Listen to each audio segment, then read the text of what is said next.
akwai wani abu a duniya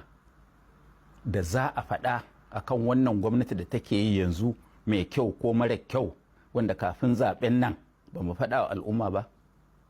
amma suka yi burus da gaskiya da muke gaya musu, suka zaɓi abin da suke so saboda biyan bukatan kansu na lokaci guda. Ki bari su ɗanɗana